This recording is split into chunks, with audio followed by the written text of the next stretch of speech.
days. And now the lineups. Starting at guard for the Knicks from St. John's University, number 13, Mark Jackson. At the other guard from Tennessee Chattanooga, number 21, Gerald Wilkins. At center from Georgetown, number 33, Patrick Ewing. At forward from Wichita State, number 32, Xavier McDaniel. And at forward from Virginia Union, number 34, Charles Oakley. The Knicks trainer is Mike Saunders. The assistant coaches, Dick Harder, Paul Silas, and Jeff Van Gundy. And the head coach of the New York Knicks is Pat Riley.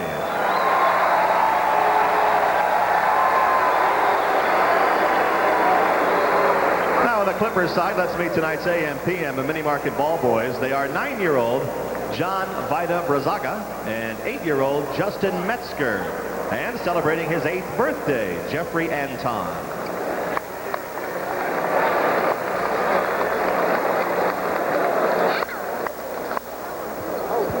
And now introducing the starting lineup for your Los Angeles Clippers.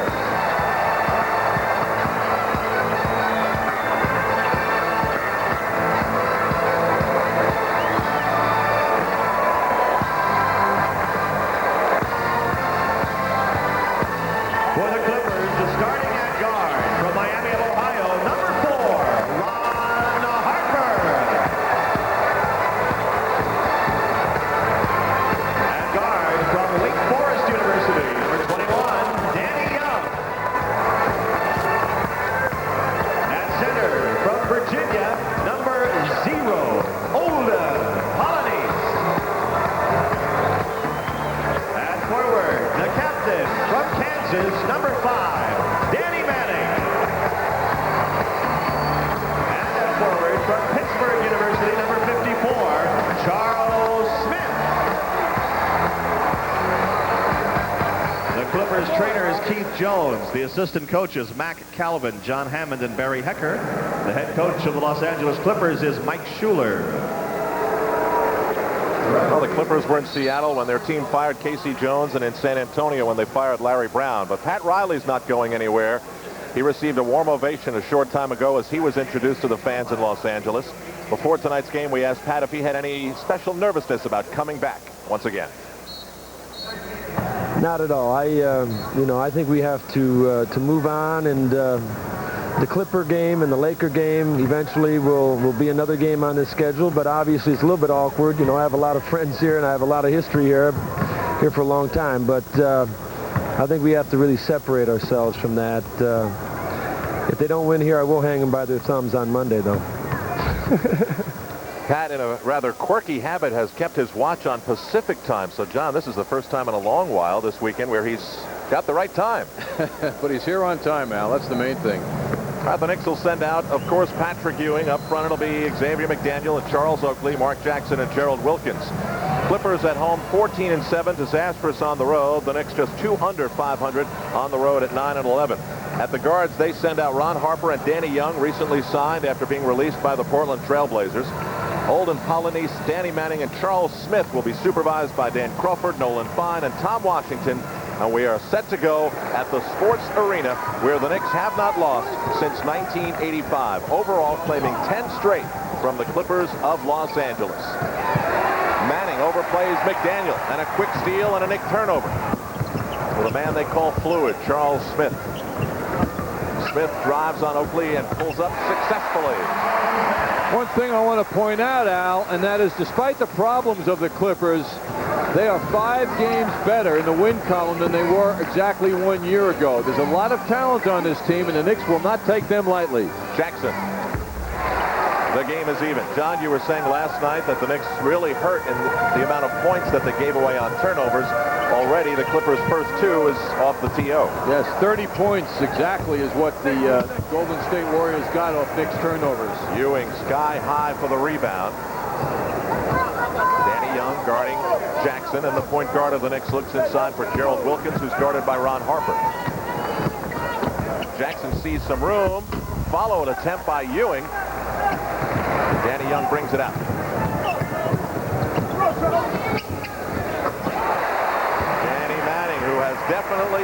a touch. Shooting almost 60% in his last 14 games, coming off a 30-point game against the Houston Rockets. He was 13 out of 17 in that one and 10 for 14 against San Antonio in the game before. Manning guarding McDaniel. Another quiet night for the X-Man last night, only 9 points. Ewing. In what has become the trademark shot of 91-92, Ewing squares the game at 4. See, the Knicks isolated Ewing, so he couldn't get double teamed on that play. Everyone was on the other side of the court except the passer and Ewing. And a foul on the shot attempted by Olden Polynice, who will not take many a jumper and will not score many points. Magic Johnson here to watch Pat Riley's coaching effort against the Knicks, and Magic has consented to join us at the start of the second quarter. Certainly his name has been very prominent in the international sports news this week and in the NBA All-Star news as well. So lots to talk about with the Magic Man, and we'll have him at the start of the second quarter. Polynice is awful at the free throw line. Magic got here early and has no problem signing autographs and greeting the public as usual. Polynice misses for the back end. Clippers leading it by 1.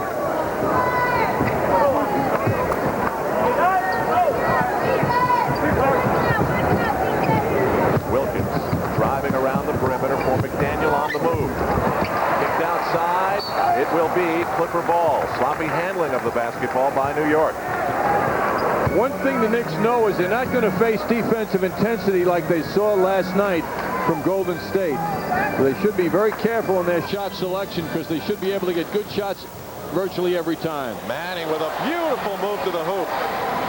One of the things he does so well. Manning with 4 quick points. Let's look again inside for Ewing, and he is fouled on the drive. Olden Polynice is called on the foul, his first. Patrick Ewing will step to the line. Ewing coming off the 35-point, 21-rebound performance. And you're looking at the bottom of the heap in terms of free throw percentage in the NBA. The Knicks only slightly better than Los Angeles. Ewing comes off a big effort, though. He got a lot of practice last night, which on the opening foul shot didn't do him much good. He was 13 out of 16 last night from the foul line. And he's raised his shooting percentage from the floor. Last 7 games at 60% after shooting at 45% the previous 14. Ewing 0 for 2, and that trip to the line continues to haunt the Knicks.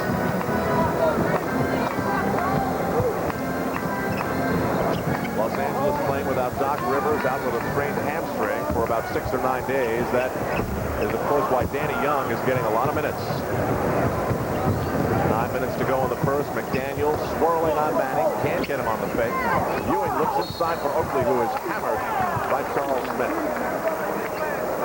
Very unselfish move by Ewing. He had the wide open jump shot, but he saw Charles Oakley in good position, and he gave it up. Second team foul against Los Angeles. Knicks on the inbound with a fresh cycle on the 24.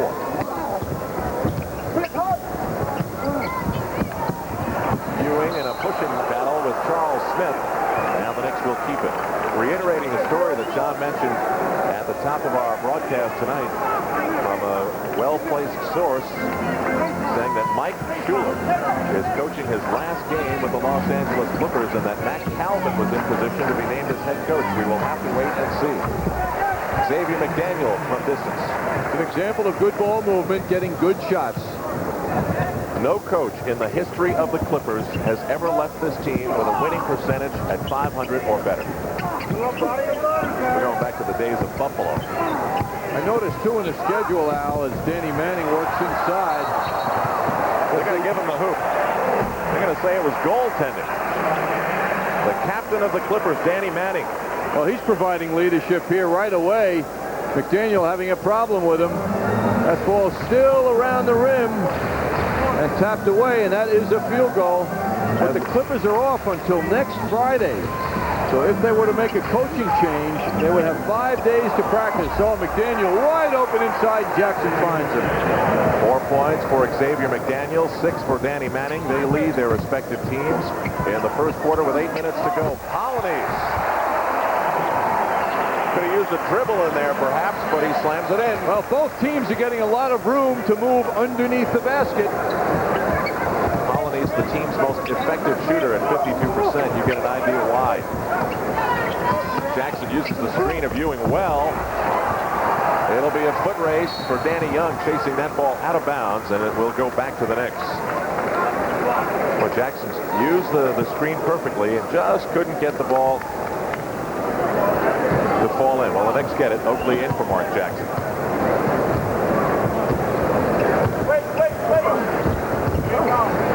What is supposed to be a sold-out crowd very late in arriving.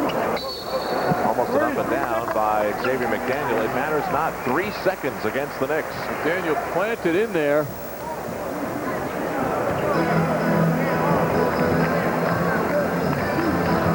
Knicks shooting well early on. Not as good as Los Angeles, though. 66% for the Knicks, 71% for Los Angeles. Clippers doing a lot of inside shooting, and successfully so. Ron Harper, great touch. Tipped up and in by Polynice. That's a great competitive move by Polynice, who gets decked by Ewing as Ewing tries to get position. Polynice goes flying and foul on Ewing. Offensive foul against Ewing. This is at the other end. If Polynice goes in, no one in front of him. No one in front of him, so he gets room to put that hand up and tip it in. Great effort by him. And at the other end, he beat Ewing to position, and Ewing shoved him and committed the foul. This one off to a bad start for the Knicks, down by 5. Ron Harper, way off. He's been struggling lately. He's lost the touch in his last 5 games, only 31% from the floor. Ron Harper, number 4 for Los Angeles. McDaniel off, but nobody underneath. Well, rush shot. I mean, no one was moving because the ball wasn't given a chance to move around and get people in motion. That was a rush shot by Xavier. Manning working, gets McDaniel way in the air, and Danny Manning is leading the way with 8 points. The way he's eating up McDaniel, you've got to think Pat Riley's going to make a change in that matchup. Manning at 6'10", McDaniel at 6'8". So far, Manning has been playing much taller than that. Please use good sense when you drink and know when to say when. A reminder from Budweiser. Al Trautwig in for Marv Albert, along with John Andres. The Knicks trailing the Clippers. Danny Manning with 8 points, 15-8. Los Angeles in front. There you see the Clippers, 7 for 11. A lot of inside stuff. Wilkins rejected inside by Charles Smith. Quickly, Danny Young, who's guiding the Clipper attack, gets it outside for Harper. Manning again. Colonies, Clippers around the perimeter, and very physical play between McDaniel, who's been outplayed by Manning, and Manning. And McDaniel is called on the foul. Xavier getting physical with Manning, trying to deny him position, used a lot of elbows and committed the foul. Just under 6 minutes to go in the opening quarter.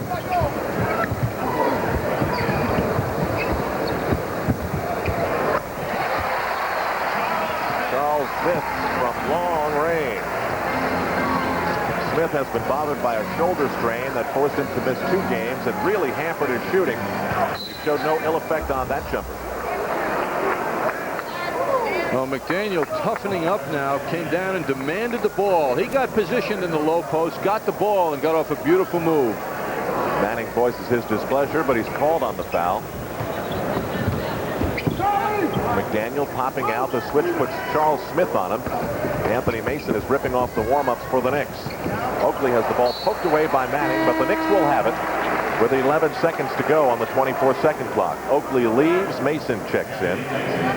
And more down to crunch time. The Knicks have been relying on Anthony Mason, who tied a career high with 15 points last night and added 11 rebounds. Ewing has the ball swiped by Danny Young. A common occurrence these days as the guards pinch Patrick Ewing. Ron Harper accelerating so gracefully. What knee surgery? Well, and that ball goes into Ewing, and he puts it on the floor. Danny Young, as all guards tend to do, will come down and help out. That's a tough problem for Ewing. Ron Harper at the line, hits the first. He's the number 2 scorer on this Clippers team, averaging 16 points a game behind Danny Manning's 17.4. A very expensive trade for the Cleveland Cavaliers. Cavaliers gave up Harper, 2 first-rounders, and a second for Reggie Williams and the rights to Danny Ferry. Ouch. Meanwhile, another turnover turned into 2 points against the Knicks. 19-8, Los Angeles in front. Clippers almost at 20. The Knicks not yet in double digits. Ewing fouled by Polynice on the release.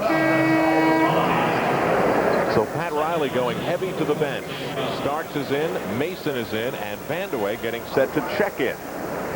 You'll note that when the Knicks are feeding Ewing now and feeding him successfully, his forward on the strong side where Ewing and the ball is gone. There's no one around except Ewing and his man and the guard outside. That means that Ewing can work most of the time one-on-one. If he gets the move off quickly, the man guarding the passer can't come down and bother him, as Danny Young did before.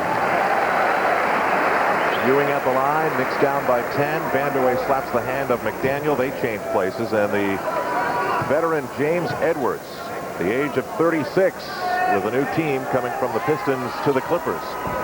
Now the accent focuses for Ewing on defense. He's got to worry about his man, James Edwards, now more than he did Polynice. Edwards is a scorer. That's why he's here. And he comes down right away and greets Ewing with a shove.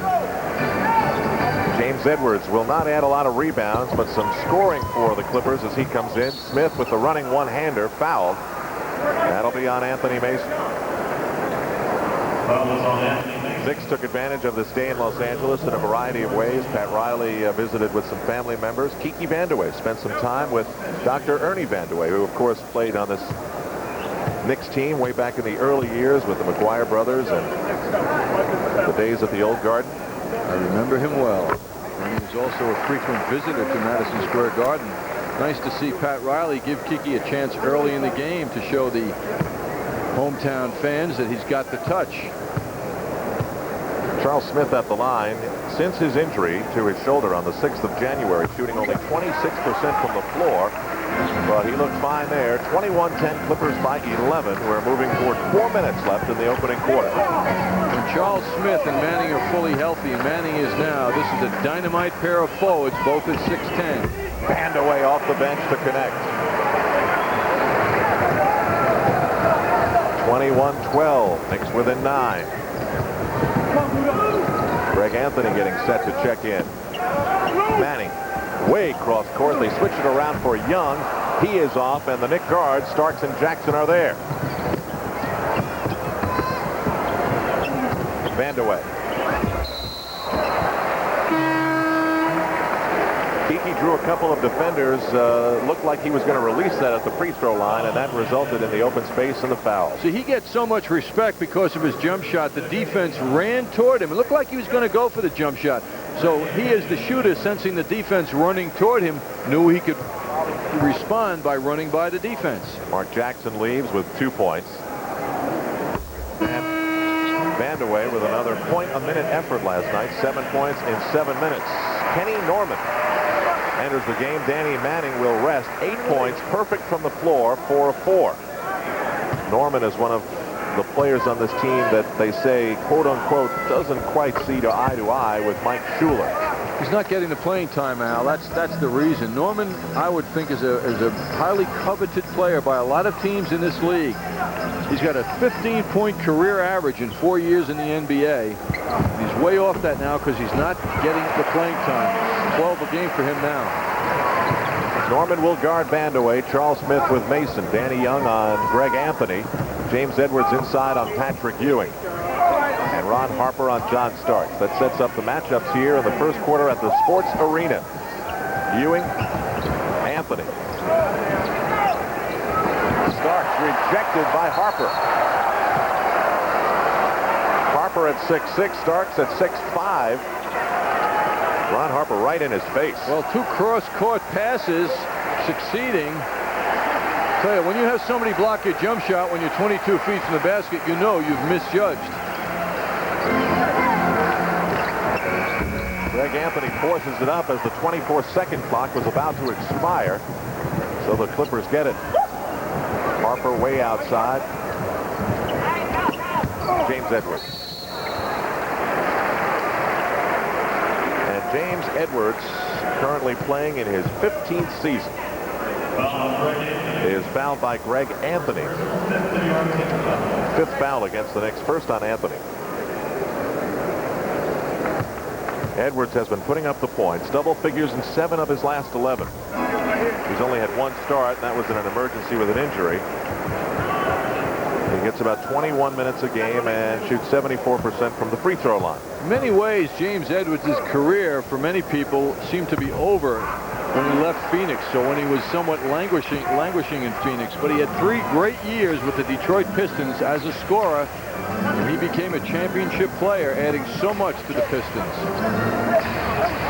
Ewing formation. Starks pops out. He tries to draw Norman and does, who hacks him from behind. The foul will be on Kenny Norman. There'll be a timeout on the floor here in Los Angeles. The Knicks struggling early. Los Angeles in front of a sellout crowd, 25-14 in front.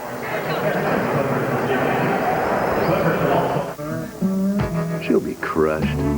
But I need my space, my freedom. Just tell her. Bob, I think we should see other people. What? Why don't you know what you've got till it's gone? But we're so perfect. Why ask why? Try Bud Dry. It's dry brew, not watered down. She'll be back to drink light, yet satisfy completely. So while love isn't easy, I'll give you one more chance. refreshment is. Would you pay $57.99 to see this? Or this? And wouldn't it be worth that much to see something like this? Well, right now. On Martin Luther King Day, after a long flight to San Antonio, the Clippers voted 11-0 not to practice. When they told Mike Schuler he was visibly upset, it seems as though they're getting little support. One of the players who spoke out against not practicing was Doc Rivers. Is the team out of sync with the coach? I don't know if they're out of sync. I think what happens is it's so many negative things circling around the wind. I think Schuler's done a great job. What he does is ask you to go out and be an adult, to play like an adult. He gives you a free rein. As a player, you got to love that. Some of our players haven't handled that very well. I think they're learning. I think they're starting to mature. I hope Schuler's around to see them mature. Unnamed Clipper was quoted as saying, when Doc Rivers held out and said all those bad things about the Clippers, we welcomed him back onto the team when he finally joined us. Now he's gone against what we voted to do.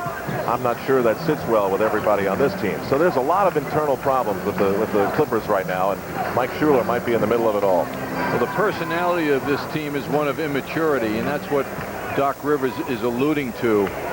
He's been around the league. This is his 9th year, and he's a veteran, and he's an intelligent, well-spoken guy, as we just witnessed.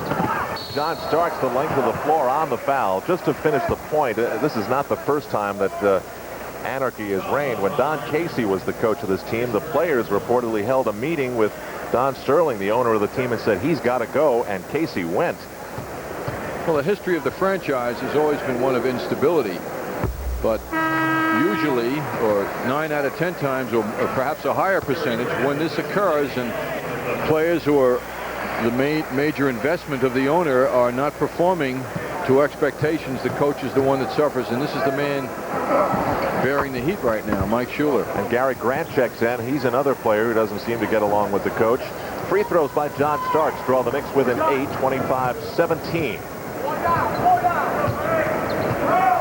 Gary Grant, the one-time first-round pick by Seattle, came over in a trade that sent Hersey Hawkins to Philadelphia and Michael Cage to the Supersonics. Supposedly they've been trying to trade, as James Edwards draws a foul, trade Grant for a long time, and the feeling around the league apparently is that he is not worthy of leading a team in the backcourt. He's a skilled player, but people have told me around here and chatting before the game that he's out of shape. And he's definitely out of the mix. Only one double-digit scoring game this month. Only played 10 minutes the last game, but he's still averaging 23 minutes and passing the ball well. And almost 6 assists a game. James Edwards at the line once again for the Clippers. Meanwhile, with all this negative picture that we're drawing for the Clippers, Al, they're comfortably ahead right now, so it shows you how much work the Knicks have got to do tonight to come out ahead.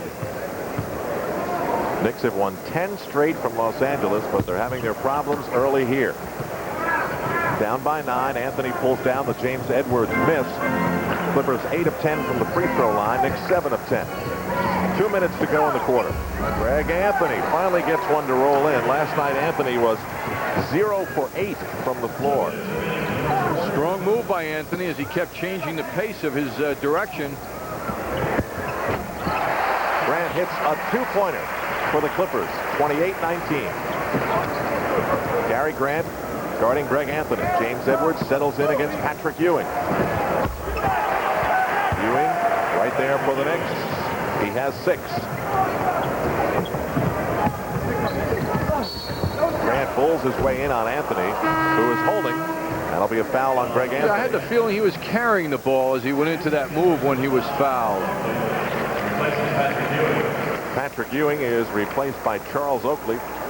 So the Knicks have a lineup on the floor that is relatively small. Take a look at Gary Grant now, pushing the ball, pushing it now. Does he go into a carry? Let's see, Al. There he goes. Oh, yeah. Oh, man. He might as well have had a handle on the ball.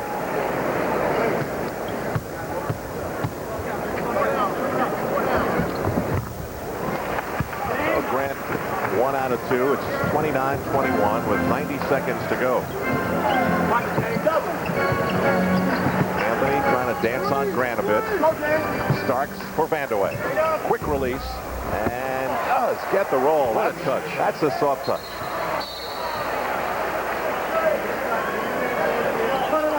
Now some words exchanged between Anthony and Grant, I think. Didn't last long, whatever it was. And now Kenny Norman at the other end, joined with Charles Oakley. And now they smile about it. The Clippers have been telling their fans for years this will be the year. Of course, it hasn't been.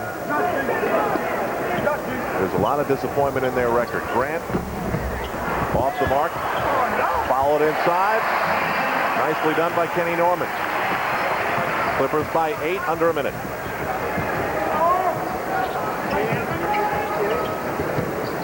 Check it. That was Ron Harper on the drive. Starks back the other way. He's off. Anthony Mason. He is off, and Gary Grant is in there for the rebound. Not a very big Knick presence underneath. And Kenny Norman is fouled on his charge to the basket. Vandeweghe called on the foul. Lackluster opening moments here for the Knicks tonight. They're not sharp, and they're letting the Clippers get something going, something rolling here. Clippers have too many points, I'm sure, for this man. At this stage, 31 points in the first quarter is too much. Riley did threaten in the early stages of our broadcast, John, that if the Knicks did not play well in his return to Los Angeles, he would hang them by their thumbs. With a smile, Al, with a smile.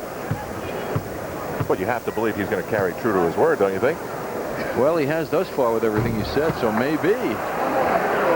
More struggles from the free throw line. Kenny Norman, who historically is an awful free throw shooter, coming into this game at 54%. When I say too much now, they're going to, if he makes this is at 31 points. They only average 100 a game. At this rate, they're on their way to 120. Last half minute of the first quarter in Los Angeles. Starks on the switch, falls down, looks for help. There's Mason. 10 on the 24. Vandeweghe is hammered as he approached the basket. And now Mason and Norman jaw at each other. They're nose to nose.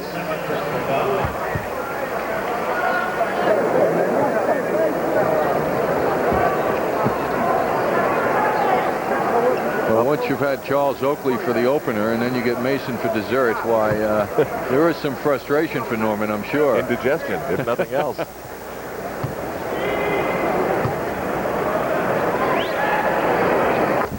Vandeweghe all net. It's 31-24. Ron Harper back in for Los Angeles. Danny Manning will get a little bit of an extra breather.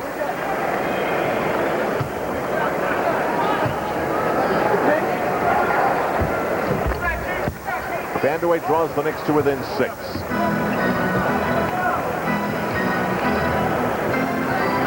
Clippers are not getting the ball inside the way they did early. Yet they still have the lead. The double team almost draws the turnover, now does. Vandeweghe for Starks, for Anthony. Knicks Knicks within 4 with 1 second to go. Good defensive pressure and a good way for the Knicks to end the first quarter here at the Sports Arena in Los Angeles. When we come back, Magic Johnson is supposed to step down from the stands and join us on MSG. Stay with us for that.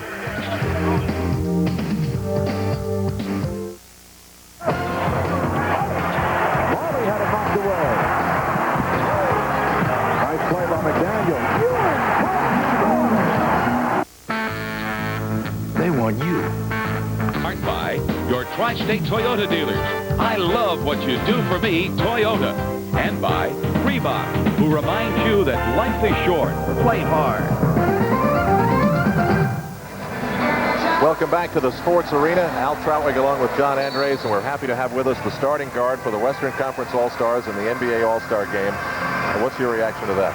Well, first of all, you always have to thank the fans because the people who vote you in and made it all possible. My whole thing was I never wanted to take a spot of a guy who's worked hard and who's played all season, so I made that clear to Commissioner Stern and everybody. But now that has not happened. We have 13 guys, and I'm just happy. I'm looking forward to playing. All right, in the early stages of this second quarter, Magic, I know that you've gone to the forefront of trying to educate people on the HIV virus. Didn't the Australian Sports Federation really go a long way to enhance the education of what can and can't happen with the HIV virus when they seemed to indicate maybe that there would be a problem if you played on the same floor with them? Well, what happened was this doctor had said that. Now, the Federation cleared it up and said that they did not say anything like that. So I think that the Olympic Committee of Australia. But the whole thing is I've been working out for last month playing pickup games with all kind of guys. Pro guys, used to be pros, regular guys who used to play college. And nothing has happened. We've had a good time. They have not had any fears about playing with me or against me.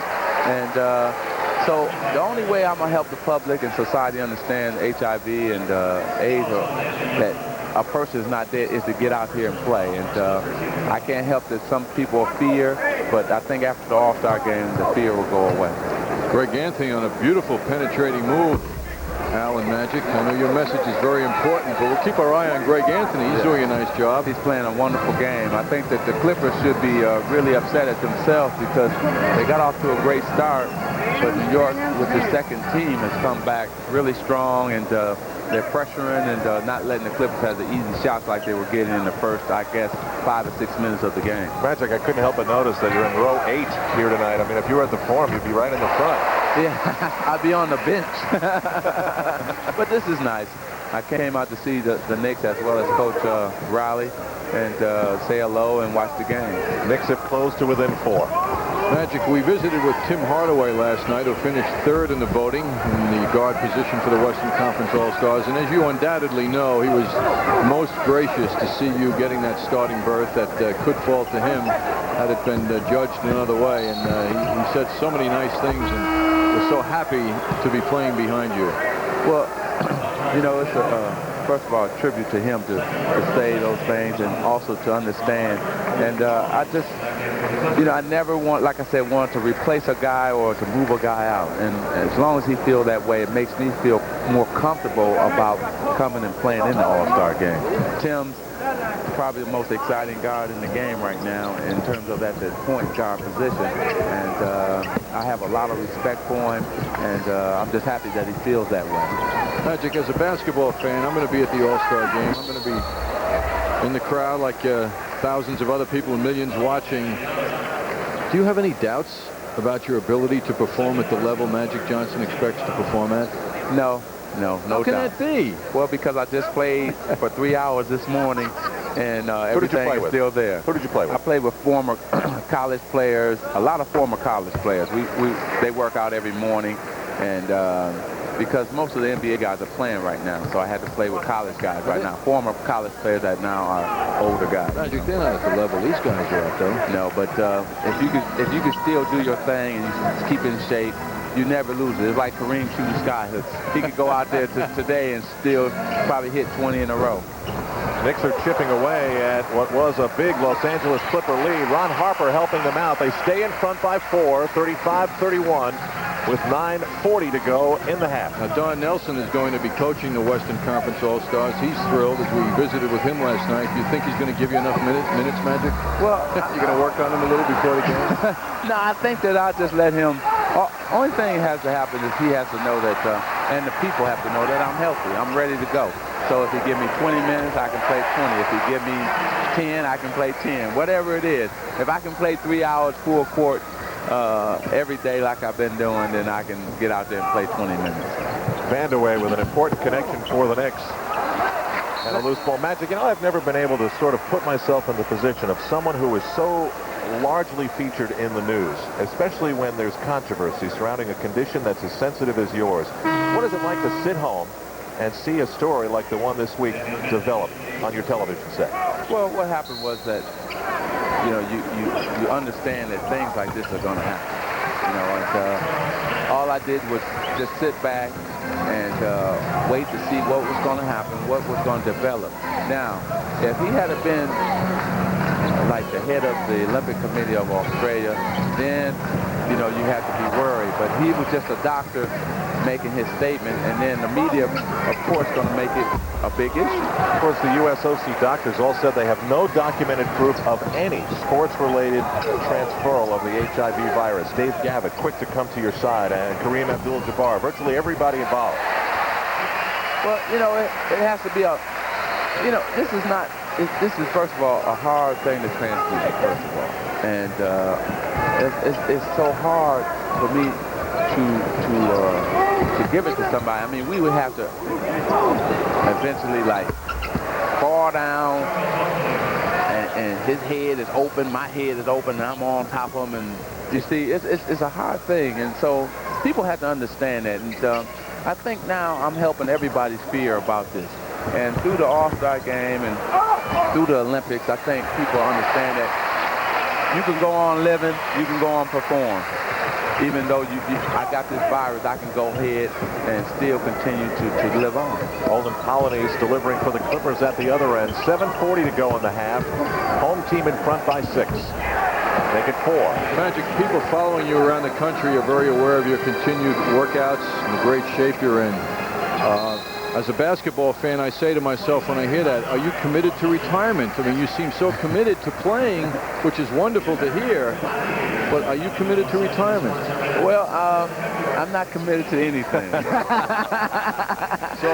So it's conceivable in your mind that you could come back and play. Well, you know, if I'm going to just... Don't hedge on us. Right. I'm not going to hedge. What I'm going to say is I'm going to work hard and make a decision at that proper time. I'm not going to say that I'm never going to play, and I'm not going to say I am going to play. So I'm going to leave it right there. That way, it'll keep you guys guessing. You know, you learned something on your trip to Washington, didn't you? What that tells us is you're feeling real good, right? Yeah, I'm feeling wonderful. I really am. And we'll talk about this team out here is playing really well for New York. See, the fans, we got to mention the game, too. Yeah. What do you think of the coaching, Magic, of the Knicks? Oh, wonderful. He's really got what do you, from your perspective, what has Pat Riley added? He added toughness and really a teamness. I didn't think New York played usually one-man basketball before, and I thought that they didn't play as hard as they're playing now. See, things like that just didn't happen last year. Nice backdoor by Starks.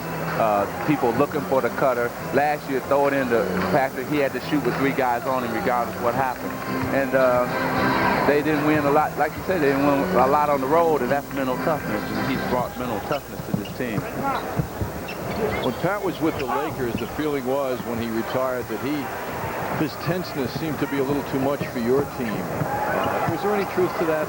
Well, I think that, see, what happens sometimes when a guy is there 8, 9 years, things begin to change for different guys. The motivation speeches, some of the things don't motivate them like they used to. Let me interrupt you for a moment. We're chatting with Magic Johnson. We're in Los Angeles, and right now we're going to give you a break. Sale. I don't know what you're doing. See, there are lots of people who have the same problem as me. For example, Vanessa Williams. She looks white, but she is black, in fact. Mm-hmm. Then you got Mayor Dinkin. He's got the same problem. He got the same problem. He looked white, but he is black. You can take Kim Basinger. Now, I didn't know she was black. Well, she looks white, but she is black, although the lips are a giveaway. Now, George Takei Sulu of the Star Trek. Yeah? Sulu looks white, but he is black. No way. And now for the real shock. I am going to reveal something right now. Well, Robin, you should reveal this. Tell the shock. Well, for the real shock, Howard, let me tell everyone that you and I are brother and sisters. I'm your biological sister. That's right, Robin. You see, we have the same parents, but oddly enough, you have full African features, as well as a full set of chocolate markers. Oh, geez. That's right, Howard. That's right. Now, let me just say, the guest tonight is a woman who is no stranger to this problem. She is black, but she looks white. Please welcome Sabrina LeBar. Now, Sabrina, it's a pleasure to meet you. 2-1 with 6 minutes and 38 seconds to go in the half. But you also have to add that they did that. Feel free to just barge in at any time. Mostly without Patrick being on the floor, and that's the key right there. Last year, they could never do that. You're listening to Magic Johnson, who was here to watch Pat Riley's return to Los Angeles. Have you had any feeling from Pat as to whether he's happy, Magic? Do you think he feels this was the definite right move for him? Yes, I feel that he's very happy. He's, really content. He feels that the guys are really working hard, and as the season progresses, he feels that they're only going to get better and better. Now, as I look at the team, if they can make one major deal and get probably one great shooter, they could be right there. Movement inside to Colonies. Ron Harper on the drive. Colonies on a very big follow. Clippers by 5. Magic, I got a question for you, which is very basic basketball, and you see it just now with Harper going in. Why don't guys block out more in the NBA? Because they feel that they can jump so high. They use their ability more than just playing basic basketball. And that's in the NBA a lot of times that players do not... Ewing and Manning. This is something that happened last time up the floor. Now Polonese is in with Ewing. That's going to cost him. Now Polonese is pointing his finger at Ewing. Ewing is very upset. Polonese had no business being there. Exactly. Well, it started with Manning on the Clippers' prior possession.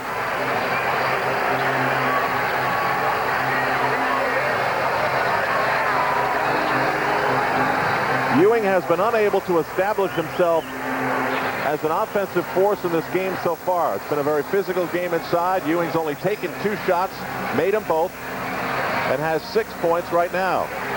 All the Knicks coaches out on the floor. McDaniel on the jump shot. Ewing inside with the tap attempt. And Ewing and Manning get entangled. Manning feels it was personal.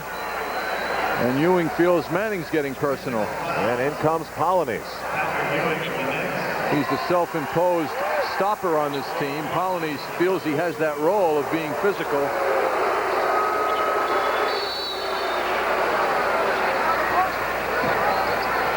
Waiting to hear what they announce to the crowd. I know there was a technical foul on Patrick Ewing, and I believe also one on Danny Manning. Yes, just to clear it up. That'll be offensive goaltender. Wait a minute.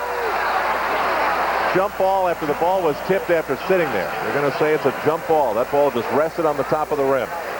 These next 2 minutes are going to be important because they're going to have to now establish control of the game, because right now I don't think the referees have control of the game, and so they're going to have to get control of it before something really happens. All right, offsetting technical fouls were called on Patrick Ewing and Olden Polonese. 5 minutes to go in the half. Ewing clearly controlling the tap. He came to life a little bit. Going right to him. That's Coach Riley always loved to do this when a guy gets into an argument with somebody or he gets a technical. He wants to go right to him. Well, he may like to, but the team didn't. I think they should have went down inside the practice, because I think he would have got a foul, because the referees got to call the game tighter now. So offensive foul on Ron Harper. It looked to be developing into a good play for Los Angeles. You know, Magic, something the Knicks seem to have a problem with is feeding the big man. That's something you don't hear much talk about. As Harper puts his shoulder down, commits the offensive foul. Feeding the big man is such an important skill. Of course, you at your height of 6'9" didn't have much of a problem, but can you teach players to become better feeders inside? Yes, because even you still have other guys who are 6'9" and still can't do it. So you definitely, it's an art to it, because what happens is you got to throw the ball to the big man right when he's open. As soon as he flashes in and he's open, give it to him, because it's only a second that he's open, because now the defense is closing in on him or pushes him out 2 more feet, and big men hate that. And you know, those are exactly the words of Pat Riley this week as the Knicks have tried to do that. Starks behind the back. Beautiful. Beautiful. Mason for 2. You know, you burst into the NBA in a big way and stay there. A guy like John Starks had to come along. Really showing you something, isn't he? Yes, he is. And Magic, you're showing us all something. Thanks for the time. Thank you. Good luck. For having we'll see you in Orlando. Okay, 3:49 to go. Knicks within 1. Timeout on the floor at the Sports Arena. Recreational vehicle and camping show. This western journey for the Knicks continues in the shadow of the Continental Divide. Monday at 9:30, the Knicks and the Utah Jazz. It'll begin on MSC at 9:30. Al Trowig in for Marv Albert, who will be back for that broadcast, along with John Andres. We're moving closer to halftime. 3:44 and counting. The Knicks have shaved a Clipper lead, which was once 11 down to 1. Daniel doing a good job making Manning work very hard to get that shot off. Manning forced it. Air ball by the Knicks. Back comes the Clippers. Lloyd Vaught, number 35, checked in while we have Magic Johnson on the air with us. Gary Grant, all net. Just when the Knicks seem to be knocking on the door again, the Clippers have an answer. It is Manning guarding Anthony Mason. Danny Young, the starting point guard against Greg Anthony. Hollanese with Ewing. Lloyd Vaught with McDaniel. Gary Grant with Starks. Ewing surrounded by the double team. Out of bounds. It will be Los Angeles ball. Mark Jackson and Gerald Wilkins back in for the Knicks, replacing Greg Anthony and John Starks. Starks and Anthony giving way to the backcourt now of the men who started the game.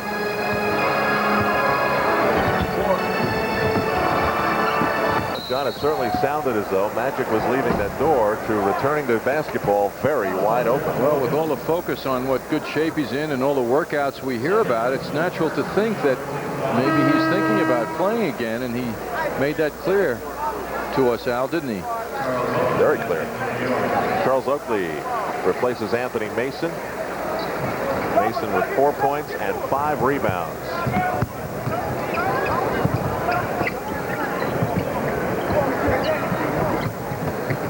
Danny Young for Gary Grant.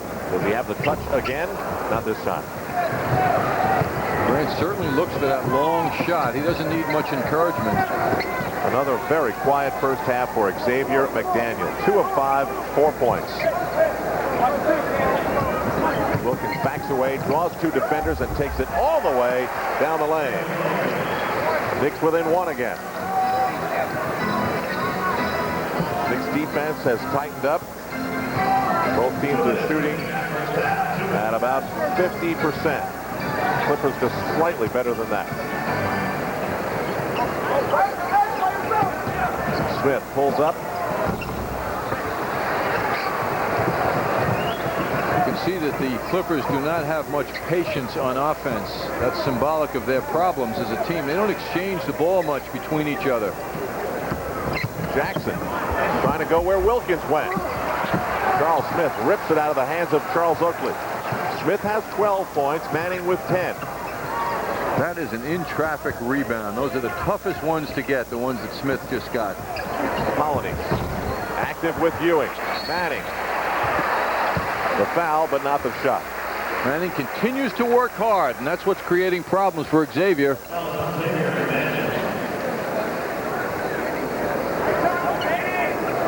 Manning steps to the line with 10 points. 5 of 6 from the floor.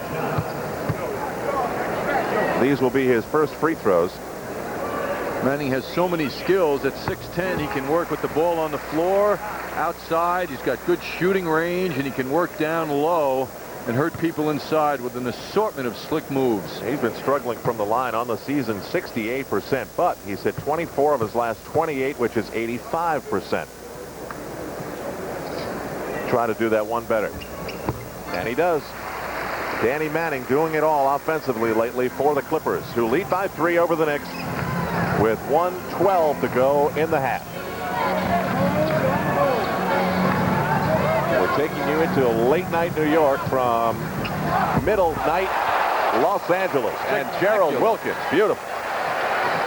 With all the big men ready for Gerald, they couldn't react quickly enough. The defense couldn't move quickly enough to deny him. John, this is 3 times now consecutively down the floor where the Knicks have taken it right down the Clippers' throats down the lane, and they've been successful. Charles Smith with a big slam answer at the other end. He has 14. See if the Knicks can make it happen again down the lane. Wilkins goes right at him and throws it out of bounds. Worst thing a player can do is go into the air and not know where he is intending to pass the ball, and that's what happened to Gerald. That is the 8th turnover charged against the Knicks.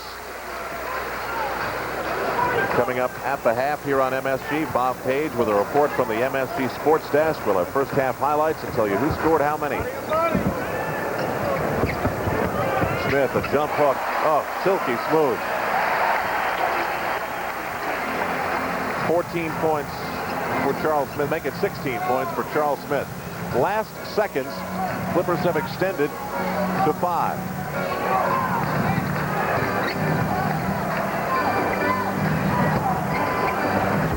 Ewing pulled down by Polynice, and that will do it. A first half with a big Los Angeles lead. The Knicks got close, and there was some fireworks thrown in. Pat Riley returning to Los Angeles, and right now at the half, down by 5.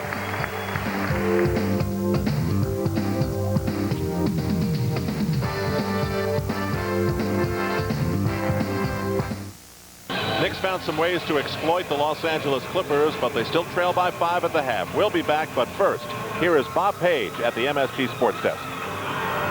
All right, thanks, Al. Good evening again, everybody. In Philadelphia tonight, the Nets saw their 5-game win streak come to an end. Kind of looked like the Nets of old. They never got on track in a 115-94 clunker. And what a nightmare for Mookie Blaylock, who shot 1 for 13 from the field. First quarter, he's blocked by Charles Barkley. Game was tied after 1. In the second stanza, Barkley finds Manute Bol, who slams home his only hoop in a 1 for 7 offensive explosion. Bill Fish and company down by 7 at halftime. All Sixers after the intermission. Hersey Hawkins led everybody with 24 points. It got so frustrating that assistant Tom Newell was tossed by referee Steve Javie and bumped him. Bill Fitch also run by one of those officials who always seems to be in trouble with somebody. Sam Bowie led New Jersey tonight with 21 points. Now, before the game, the Sixers announced that New Yorker Jeff Ruland had been placed on the injured list. He will miss about 2 to 4 weeks with a minor Achilles tear, and former St. John star Jason Williams was activated to take Ruland's roster spot. College basketball, as we showed you just a little while ago, Connecticut takes over sole possession of first place in the Big East. The Huskies got quite a scare at home in the Hartford Civic Center tonight before pulling out an 83-77 overtime verdict against Boston College. Meanwhile, in the Carrier Dome this afternoon, Louis saw his St. John's Redmen fall apart down the stretch.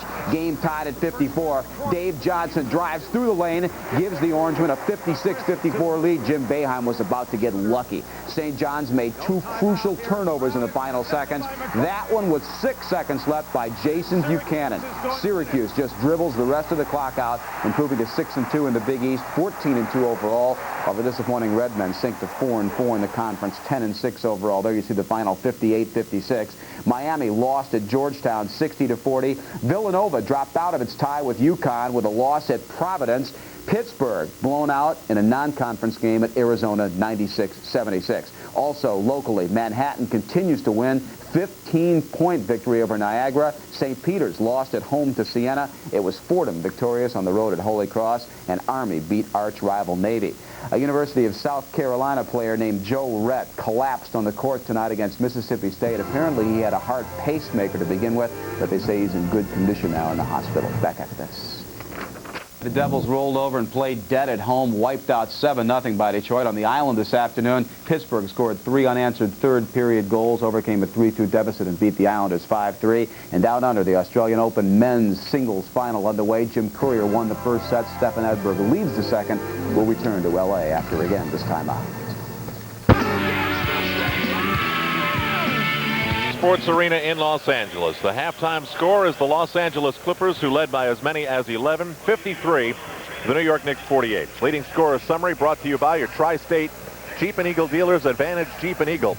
Charles Smith leading the pace of the LA Clippers with 16 points. Smith shooting 7 of 12. Danny Manning, who started scoring early, finished with 12 as well, shooting 5 of 6. After that, single digits for the rest of the Clippers. Kiki Vandeweghe off the bench and delivering an important 10-point contribution, 3 of 5. Patrick Ewing, Greg Anthony, John Starks, all single digits. After that, and a balanced scoring effort for the Knicks.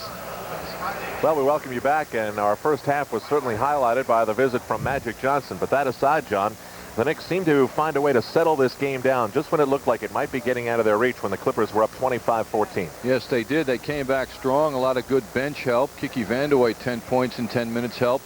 But I think Pat Riley is very unsatisfied with the team effort of the overall in the first half. They allowed 28 points from the starting forwards of the L.A. Clippers, and the Knicks didn't answer, had no answers to forestall these guys. I mean, they gave up too much inside. As always, we have highlights now to give you some of the first half story. They are brought to you by Minolta, creators of the world's most responsive SLR cameras, the new Maxim SI series. Let's look and start it off with the man who led the way for the Clippers, Charles Smith. They call him Fluid. Well, that jump shot near the end of the half showed how tough he can be at 6'10". Great body on him, and he's going to be a star in this league one day. Early on, Danny Manning owned Xavier McDaniel. Yes, he got off to a very fast start. He came into this game shooting at over 70% the last 4, and he showed Xavier McDaniel a very tough inside move. And he's starting to become the point-a-minute man of the Knicks. 10 points, 10 minutes for Kiki Vandeweghe. Yes, right into the game, Vandeweghe hit a jump shot. Then later, he got that nice pass from Starks and showed what a tremendous soft touch he has on that ball. Patrick Ewing and Olden Polynice drew technical fouls that offset each other as a result of this altercation. Well, Ewing on the offensive tip attempt, then he gets tangled up with Manning, just trying to free himself. Manning takes it personal, and then Ewing responds in kind. And then Polynice jumped into the picture to be a tough guy, and he and Ewing both got technical fouls as a result. So tempers flaring between the Knicks and the Clippers. We'll get back to the sports arena where the New York team trails Los Angeles 5-5. New York Knicks basketball is brought to you in part by the people at Nike, who encourage you to just do it.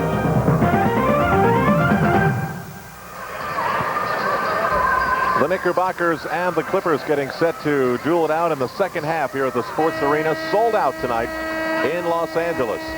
Take a look at some of the important numbers put up by both of these teams in the first half, and hopefully they'll give us some insight as to what the heck happened out there. The Knick front line, Al, I think is the main problem. I mean, Manning, Smith, and Polynice starting front line, 37 points. The Knicks, McDaniel, Oakley, and Ewing, 14 points. Field goal percentage, 51. Clippers shooting the ball quite well. The Knicks, thanks to Vandeweghe, shooting the ball fairly well themselves. Rebounding going the Clippers' way as well. So it looks as though the fatigue factor played a role for the Knicks in the first half, and that's justifiable. Certainly a very tough game they had last night in overcoming the Golden State Warriors. So Pat Riley's got to hope the best is yet to come for his team now in the second half. Now there's some intrigue working in the hierarchy of the Los Angeles Clippers, perhaps. John Andres reporting earlier in the game that a well-placed source told him that this is it after tonight for Mike Schuler. And John, your thought then, as Pat says hello to Richard Lewis, one of the many celebs in the crowd here tonight. It's Michael Douglas spotted earlier, and Billy Crystal as well. Well, anyway, the Mike Schuler story, if it does play out, is not going to happen while this game is in progress, that's for sure. So on we go into the second half. Charles Smith picked up by Charles Oakley. Battle of the charge. Charles is out for Ron Harper, who's guarded by Gerald Wilkins. Danny Young guarded by Mark Jackson. Charles Smith, who led the Clippers and all scorers in the first half, starts it off with a miss. Knicks have got to take something away now from Smith and Manning. Those are the key figures here for the Clippers. McDaniel not a factor in the Knick offense in the first half. Mark Jackson looks inside and hands it right over to Charles Smith. Turnovers for the Knicks in the first half, 7 to the Clippers 3, and a beautiful look inside, and it drops for Ron Harper. Well, those are the super skills and moves of Ron Harper. And he can be super exciting. So the Clippers strike first in the second half and lead by 7. Daniel guarded by Manning. 10 on the 24. Knicks flat. They're not moving out there offensively. 5 on the 24. Ewing, a college three-pointer, all net. Boy, did he save the day. It is 2 points from that distance in the NBA, so it's 55-50. Look at Danny Young with all sorts of room. Off the miss, Knicks try to push it up. Jackson with McDaniel on his right. Wilkins wide open in the corner.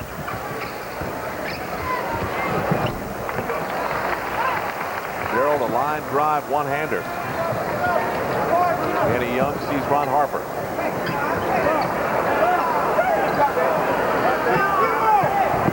Harper all the way, and it counts. He is something. Mark Jackson chose to be up on him, right on him, and that just made it easier for Harper to put the ball on the floor and escape. Mark all over him, and he gets the pick here too, Harper does. And when he gets running room, he can find all kinds of ways to get the ball up. The foul is on Mark Jackson. You know, John, we've spoken about the anterior cruciate ligament surgery for both Harper and Danny Manning, and they are playing on the floor today, having done all the rehab and come back with the smallest of protection on the knee. I mean, there's no structural support whatsoever. It's really just a wetsuit type covering that they wear on their respectively once injured knees. One of the criticisms, though, of Mike Schuler is that he has been playing Harper so much. Reportedly playing more minutes, actually, than anyone, total minutes, in the NBA right now. Harper on the beautiful pass to Manning. Oh, that hurts. McDaniel with a way wild shot at one end, and then the Knicks do not get back on the transition defense. It is 60-50. The Clippers once again in front by 10. The press notes that the Clippers put out say that he has played more minutes than anyone in the NBA thus far. That is Ron Harper, who throws this beautiful pass. And when you consider the fact, as Manning hits that shot, that he is coming back from the injury that you talk about, Al, that the guy is really being pushed. Maybe we should have had Magic do this while he was here, but since he's gone, I'll tell you this program is authorized by Madison Square Garden Productions Incorporated, solely for the entertainment of our audience, and any publication, rebroadcast, or other use of the pictures, descriptions, and accounts of this game from Los Angeles without the express written consent of Madison Square Garden Productions Incorporated is prohibited. Knicks down by 10. Clippers with a good run here to start it off early in the third quarter. Manning bouncing bodies with Xavier McDaniel. Knicks switches to the opposite side. Ewing quickly double team. Jackson. Mark Jackson, who has not really been involved in the offense as far as shooting and scoring, hits from the free throw line. It is 60-52. Great sign when Mark hits those.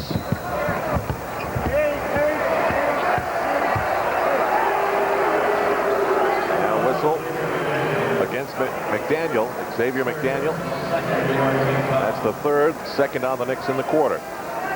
Knicks have yet to establish in the minds of the Clippers that the Knicks are going to win this game. They've got to come on stronger, and it must happen defensively.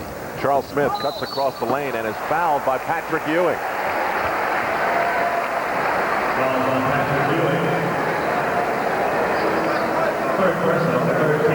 That is the third personal foul on Patrick Ewing, and the third on the Knicks. Charles Smith, 16 points, steps to the free throw line. Injury is the story of his season. The shoulder strain that we've talked about that has bothered him much of the month of January, and then missing the first 17 games of the season after cartilage repair surgery to his right knee. Well, the shoulder injury happened 7 games ago, and as a result, he's been shooting the ball poorly at 26%, but it all changed tonight. Oh, he has found it. The shoulder's fine. 7 out of 12 in the first half alone. Pat Riley has gone to his bench in a big way. The next break, it'll be Mason, Starks, and Anthony checking in for the Knicks. 8 on the 24. McDaniel lets fly, and that shot had no arc to it at all. Colonies, a good look, but an interception by Mark Jackson. Wilkins with Ewing all alone. And a great play. Harper and Manning were both there. Ewing got one to fly by with the fake, but couldn't deke them both. Unselfish move by Polonese, but he didn't have enough on it. Mark Jackson scoops it up. Gerald runs the court well, as does Patrick Ewing, who is broken up nicely. John Starks with a keen eye for Anthony Mason underneath. So 2 of the 3 Knicks that just check in make an early connection, 62-54. Danny Young gets away from the double team. That leaves Ron Harper open. He goes baseline, and underneath John Starks connects. Harper, who as well has been shooting badly in the previous 5 games, is doing very well in this second half. Starks thought about a quick release, goes inside for Ewing. Manning thought he had all ball. The officials think otherwise, and it will be a foul on Danny Manning.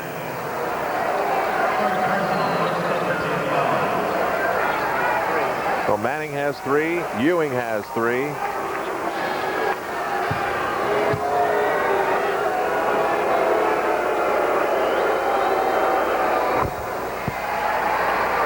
Ewing hits the first. He has 5 rebounds. There's Mike Schuler.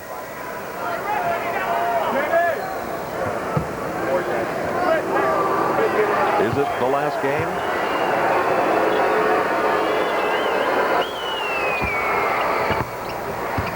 Ewing hits them both. And the Knicks now trail by 8. The Knicks have based their success this season on their ability to hold their opponents down. The Clippers have a lot of points here, considering there's 7:50 to go in the 3rd quarter, so they've got to improve on the defensive end. Smith labors to get it down low to Polonese. Back for Smith. A lot of traffic. All Knicks are there. Anthony on the run with Starks. Mason coming down the left side. And Anthony Mason is able to finally make it happen on the break. He made a nice recovery from a somewhat surprise pass from Greg Anthony. That'll be a kick on Greg Anthony.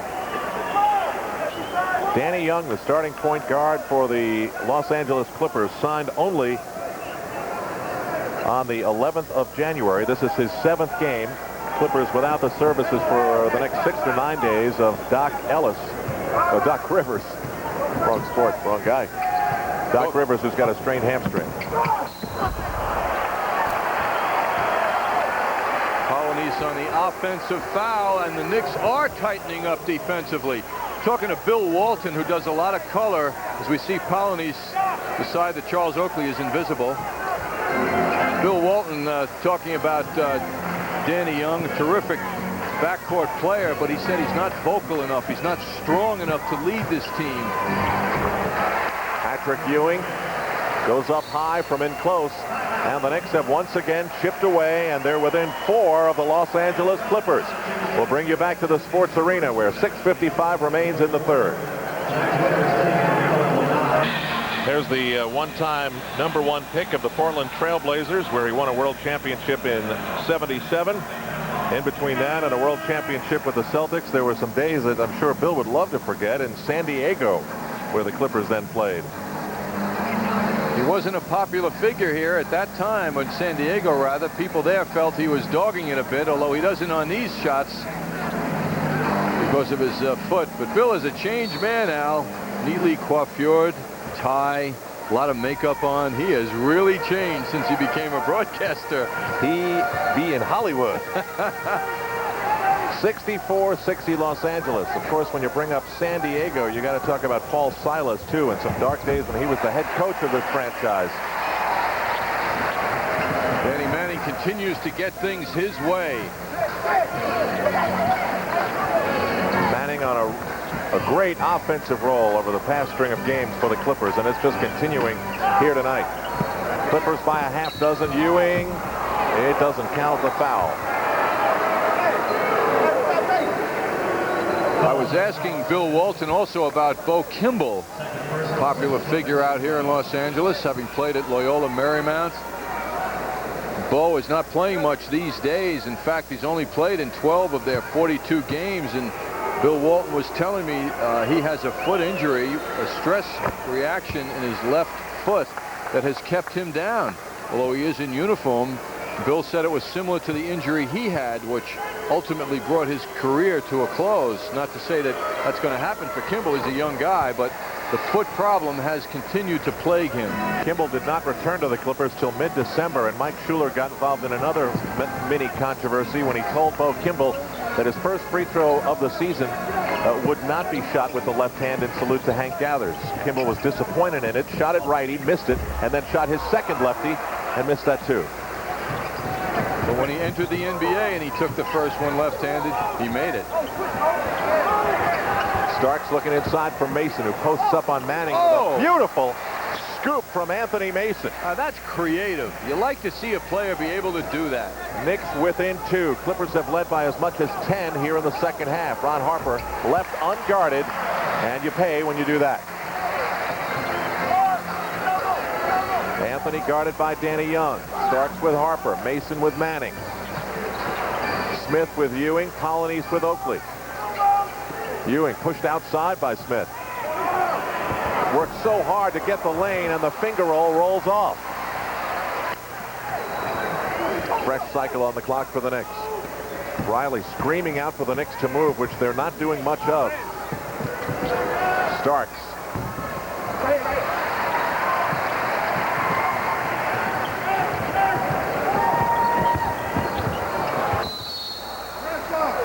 The whistle underneath. As the season wears on, Al, it becomes clearer that when Mark Jackson is on the floor, the Knicks get much better leadership at the offensive end. Now, they suffer a bit defensively. He doesn't have the speed that Anthony does or Starks does, certainly, although Starks is spelling Wilkins. But the direction on the offense is really different, and it's not as good as when Mark is on the floor. Harper pops out from down low.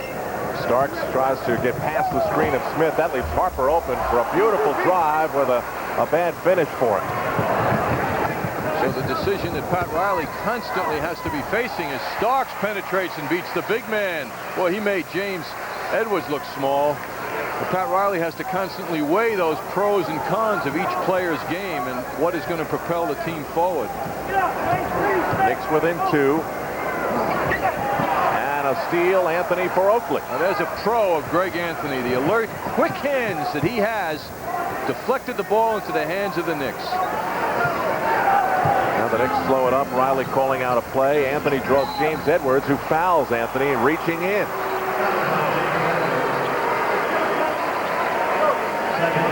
Second foul on James Edwards. The Knicks will inbound in front of the Clipper bench.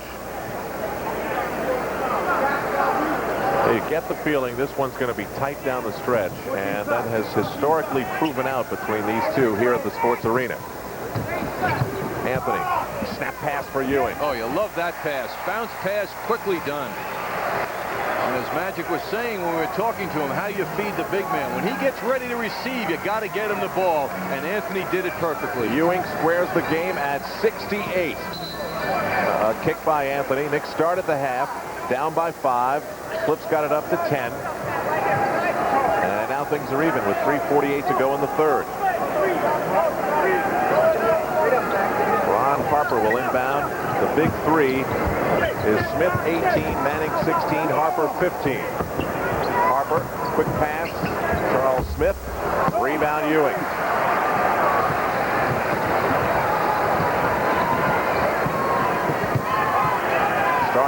called for a Ewing pick. That leaves two of the defenders off of Ewing. Starks fires away. Young for Harper.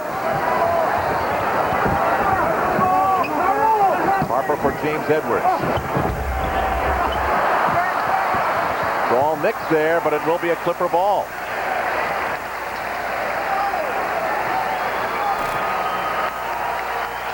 Fans appreciating the effort of the home team. Harper, great crossover dribble. Well, they say Tim Hardaway owns that move, but Harper has done it many times tonight. Back for Mason.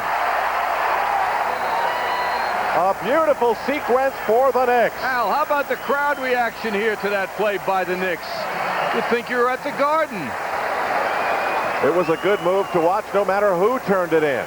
2:45 to go. The Knicks take the lead on this. Dazzler. Starks for Mason.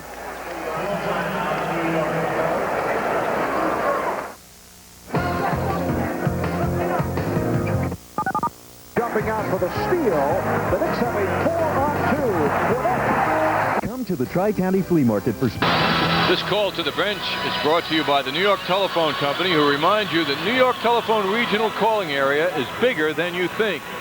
And when you look at the bench scoring in this game, you can see why the Knicks are where they are right now. 38 points off the bench. And John Starks, with a beautiful move inside earlier, showed how important bench play has become for this team.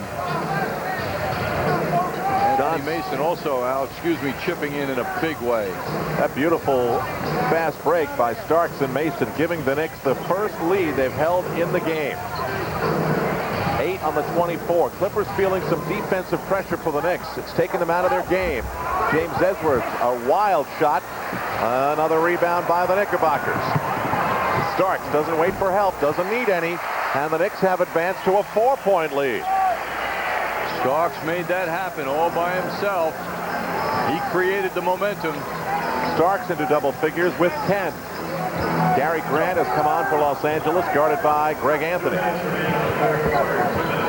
We're under 2 minutes to go in the third quarter at the Sports Arena in Los Angeles. Knicks have turned it up from the midway point of this quarter on. Edwards inside, intercepted by Mason. He loves to run the break, and off he goes. Slapped away by Harper, but it will be Knick ball. It's amazing to see the Knicks come together so well defensively as they did on that last play. They just meshed right together to capture that ball from the Clippers. Mason's quick hands inside. You see Olden Polynice taking off the warm-up jacket. He's coming in for Los Angeles. James Edwards will stay in, and Charles Smith will get a breather. They weren't sure who was supposed to come off. Interesting. No one looked at the coach to find out who it was supposed to be. Looking for signs, Al, huh? Yeah, I'm guilty of that. Ewing. Very strong move by Patrick Ewing. Boy, there's a momentum building now in favor of the Knicks. 1:23 and counting in the third quarter. Almost successful pressure by Greg Anthony. Gary, not Cary Grant, has it stolen away by Starks. He, with Anthony and Mason up the floor. Starks is fouled and have the beginnings of a beautiful rise to the hoop. Now Edwards and Mason exchanging some trash talk. There's been a lot of that tonight. Well, Starks looked as though he took quite a hit on that play. Now Oakley's there. And he was... Edwards slapped Oakley. Where are the officials? Now they finally show up. Where are Edwards' teammates as well to calm him down? Pat Riley's right in the middle of it all. Now Anthony's involved. Both benches empty. This is getting ugly. Already in the game, Manning and Ewing went at it with some help from Polynice. And look at Ron Harper trying to save Edwards. Officials are a little too passive. Riley is demanding the Knicks go to their bench. That had all the makings of something that could have easily turned. Al, the officials did not grab hold of the situation quickly enough.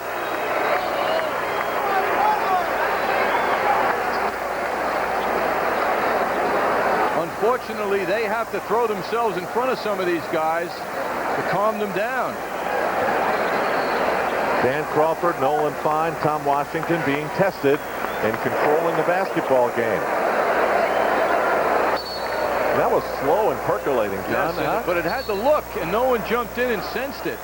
But also the teammates of the players involved did a very poor job in responding. Now the officials wanted the game to continue, but Pat Riley has elected to call a timeout and let things cool. 70 seconds remain in the third quarter. The Knicks have jumped in front by 6, 74-68. This all happened as Starks went to the hoop and was fouled, and then there was a lot of talking. Now, when the officials make their declaration, of course, a lot will depend on players who left the bench. Players are never allowed to leave the bench. They are fined if they do. Now we're going to look at the play that preceded the talk. Starks with a terrific defensive play. Gives the ball to Anthony, keeps running the court. He'll get the ball back and go up and look like he'll get fouled hard. On that play, that looks like an intentional foul by Edwards. He did not play the ball, it appeared in that replay.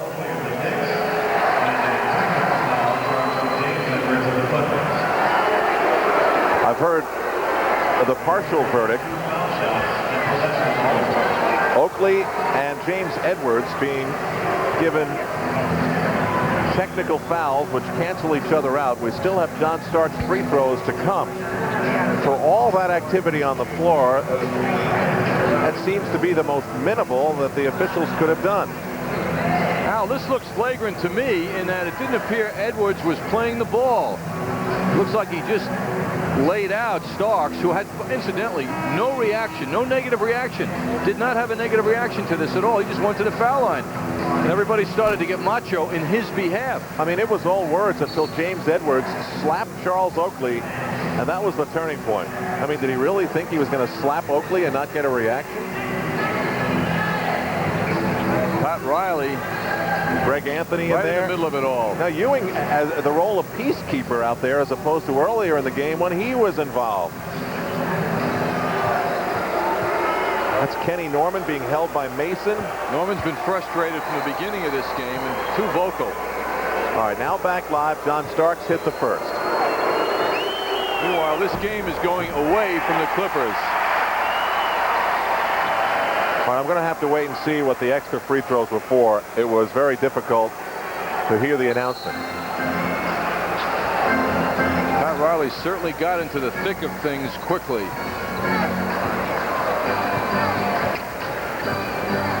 So they called the flagrant foul. That was what the free throws were for. Knicks get the ball out of bounds, and now they get a good roll. It is 77-68.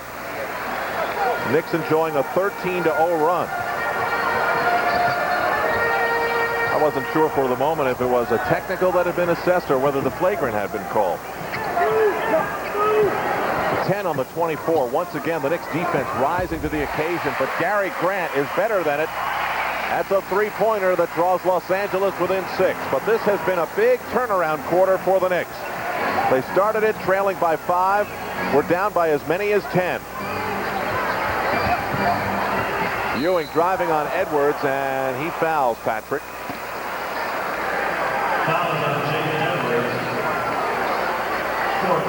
That's the 4th personal foul on James Edwards. And Patrick Ewing will go to the free throw line. Ewing with 22 in the game, 8 of 12, 6 of 8 from the free throw line, 10 rebounds. So a double-double night for Ewing. Add one more. Edwards' best contributions are offensive, and it's very difficult with Gary Grant out there for him to get the ball, because Grant will look for the shot himself.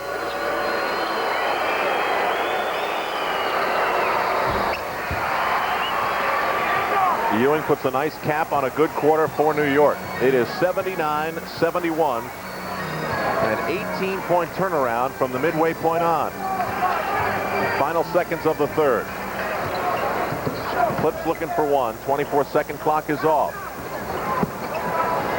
Norman. That was a three-point attempt. Knicks will not get another blast off here in the third. A big quarter for Patrick Ewing. 15 third-quarter points for Patrick Ewing. Knicks have the lead. It is 8. Back to Los Angeles in a moment.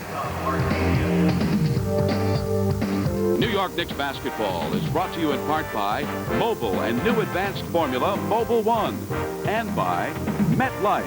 Get Met. It pays. Remember, when you're having good times with friends, use good sense and drink responsibly, because friends know when to say when. A reminder from Budweiser. Well, we all know tomorrow is the Super Bowl, and that's a party at the Play-by-Play Sports Bar and Restaurant located at Madison Square Garden. You and your guests can catch all of the action of Super Bowl 26 on over 30 television screens while enjoying a meal or snack. The Play-by-Play Sports Bar and Restaurant opens at 4 o'clock tomorrow on game day. Call 212-465-6290 for information on and reservations. Beautiful place, the Play-by-Play Sports Bar, by the way. Off we go into the fourth quarter. Knicks coming off a third quarter in which they outscored Los Angeles 31-18 to claim the lead. But a Knick turnover starts off the fourth. Well, Patrick put the ball on the floor, and Grant was right there for it. Clippers, with that cold third quarter, have fallen below 50%. The Knicks shot the ball well in the third, and they're at 54. Knicks defense important there in that comeback. Anthony Mason getting key moments on the court now. Xavier McDaniel has been on the bench a long time. Mason finished the game last night in Golden State in fine fashion. Quick release by Danny Young. James Edwards. And he hits from the baseline. 79-73. We're in the opening minute of the fourth quarter in Los Angeles. Knicks trying to make it 2 in a row on this western swing that started badly in Philadelphia. Continued well last night in Golden State. Starks looking for Ewing, who posts up a little farther out than he might want. Well, Edwards made him go out that far and then made a good defensive play. Slapped by Edwards. That allowed Ewing to come down with it. Fans didn't like the absence of a call.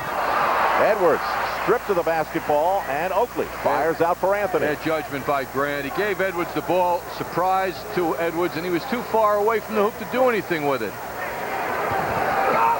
Starks bouncing out from the Oakley pick. Not a Knick in sight on the rebound.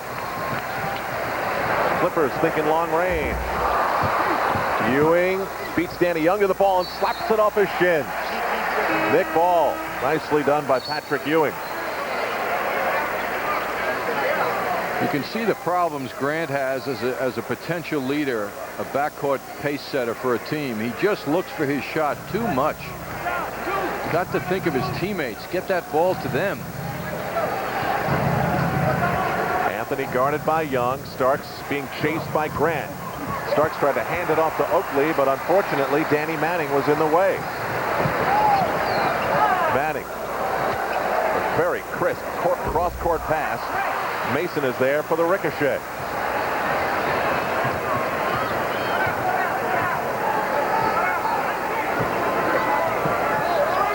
I can't believe Grant sensing Charles Oakley to come up and set a pick, and Grant decides to hit Oakley with a couple of shots the right hand. Gary Grant will sense Oakley coming up. Start giving him a massage that Charles did not ask for, Al. Kiki Vandeweghe checks in for the Knicks. Anthony goes Ewing. Back for Anthony. Ewing. Followed beautifully by Anthony Mason, who's playing a very good basketball game. Boy, if there's a pattern, a sneaky pattern that's developed on this team, is that Anthony Mason is growing in importance more and more with each passing game. Edwards on the finger roll.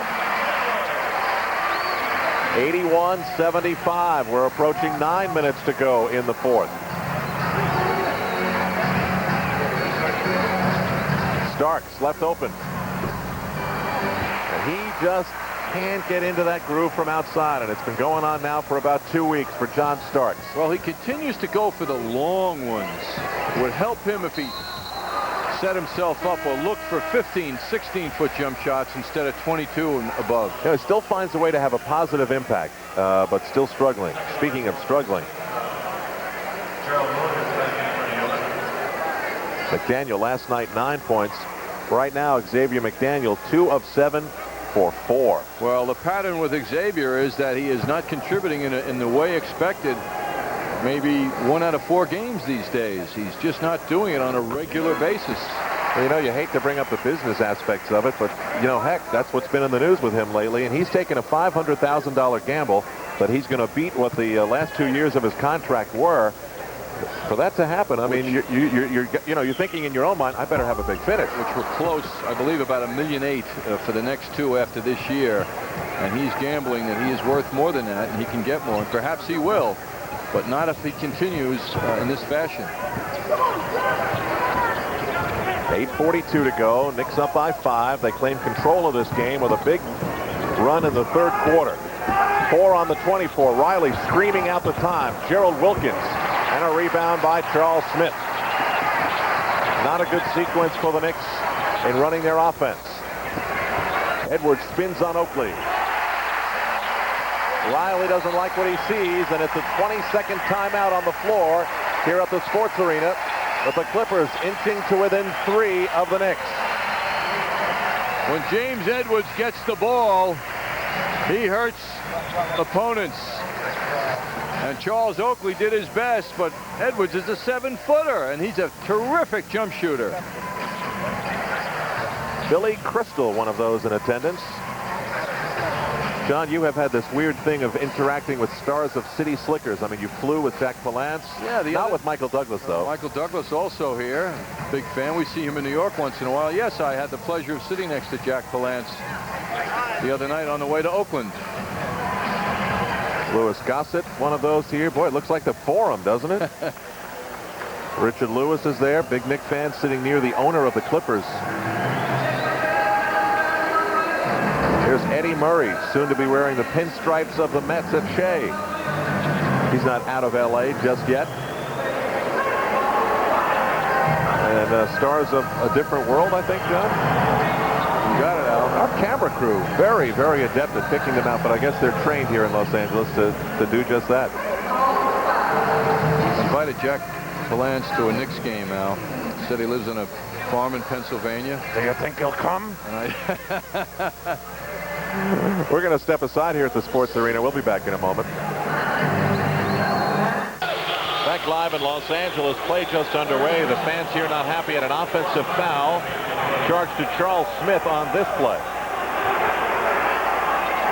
Charles crashing in to Charles Oakley. Charles will take the hit time and again, and he's so good at drawing the offensive fouls. Pat Riley had called a timeout to slow down the Clippers, who had marched to within 3. That's where we stand now with 7:35 to go. Knicks 81, Los Angeles 78. Vandeweghe off on a 3-point attempt. Ron Harper almost lost the ball and almost traveled, but with help from Gary Grant holds on. They post up Charles Smith, who was played well by Anthony, but not well enough. He'll get called for the foul. Smith, a relatively quiet second half. He's got 18 points, but had 16 at the break.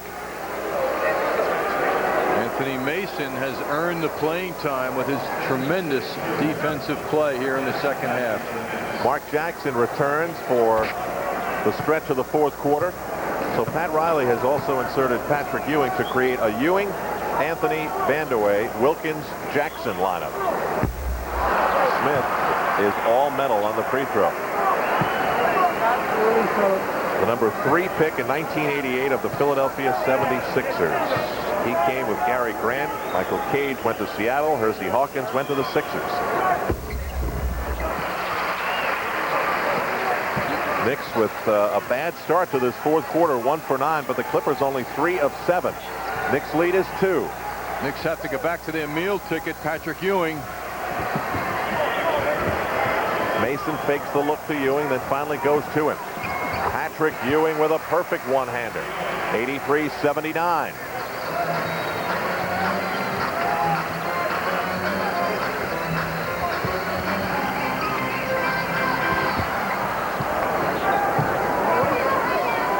On the 24 as Smith makes his move. And 1. Boy, that's what taking it to your man means.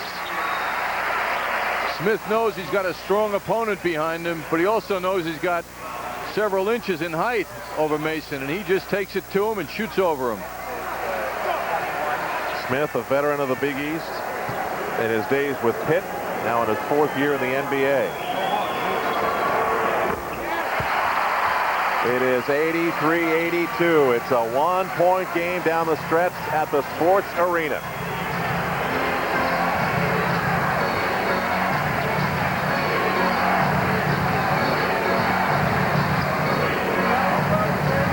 Vandeweghe looking for Ewing.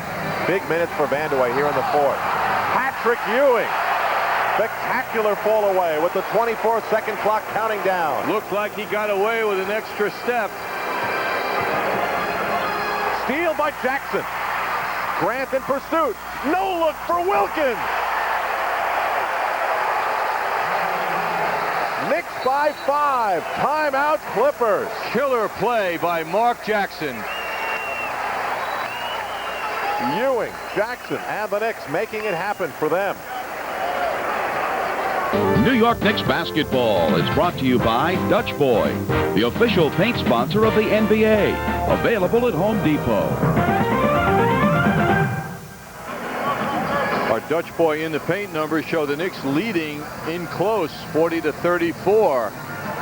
That's as it should be with the likes of Patrick Ewing there. Patrick with that skip step preceding that jump shot. He goes more to it these days, and he's getting tougher at it. Jackson with the steal, just comes in the game. Gary Grant doesn't protect the ball. Mark senses Grant coming up on him and gives it up in Mark Jackson fashion to Gerald Wilkins. Big explosion by the Knicks, and they needed it. 87-82. They have a 5-point lead with 5:45 to go in the 4th. Ewing rejects James Edwards. It will be Clipper ball with 8 seconds on the 24-second clock. Ewing continuing to compete hard, makes a beautiful stoppage on Edwards. A lot of tugging, pulling, and holding going on. Charles Smith delivers for Los Angeles, 87-84. There's a guy 6'10" who can dribble that ball and pull up for the jump shot so beautifully. Unstoppable move. Smith has 24 points. Ewing. Oh, Jackson again leading Ewing with a behind-the-back pass. Patrick Ewing was not only above the rim, he was above the backboard. The place is buzzing.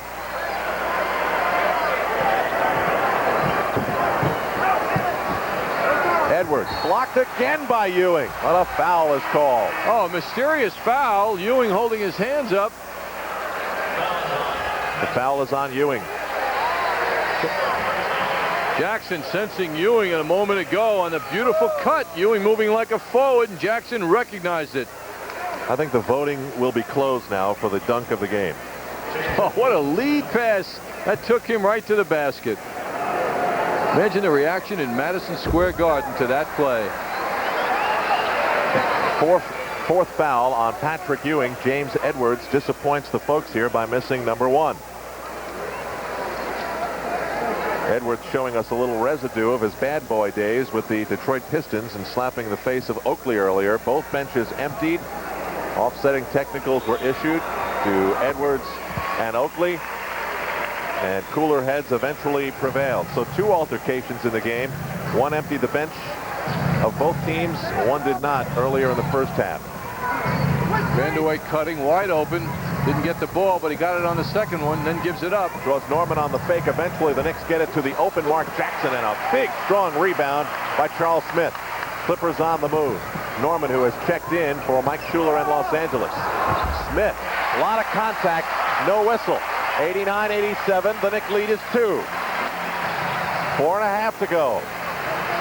Charles Smith is coming up very strong for the Clippers. Doing it at both ends. Oh, he's breaking out tonight. He hasn't had a game like this in a long time.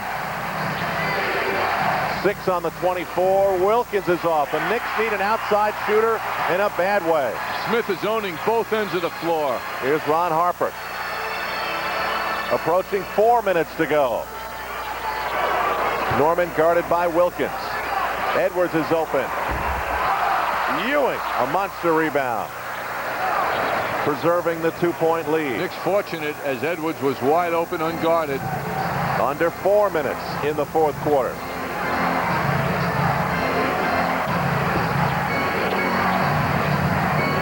Ewing bumping and grinding with James Edwards. And Ewing delivers again. A huge second half for Patrick Ewing. What concentration by Ewing. He received a shove that sent him out of bounds prior to that move, and he went right back to work. 32 points, 13 rebounds for Ewing. Air ball for Edwards. Saved by Vandeweghe. Escaped by Mason. 3-on-1. Well, I'll tell you, Mason got fouled, but there's no doubt about it. Danny Young got the worst of it.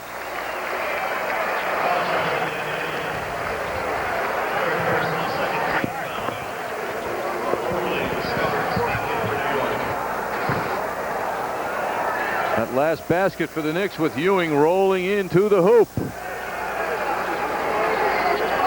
When he does that, he's virtually unstoppable. 24 second half points for Patrick Ewing.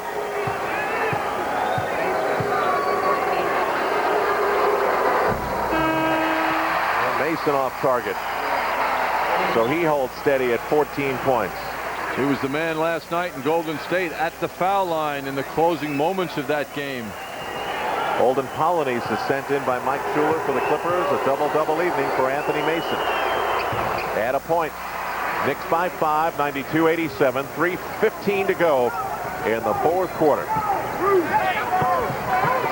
Harper out for Polynice, who draws Mason defensively. Smith. This time he's not there. Mason has matched the numbers he had in Golden State last night. 15 points, 11 rebounds. And Ewing just shy of a few rebounds of matching what he did last night as well.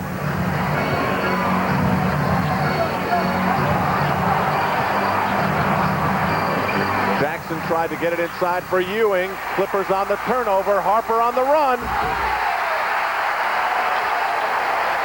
Mark was too careless with that pass attempt.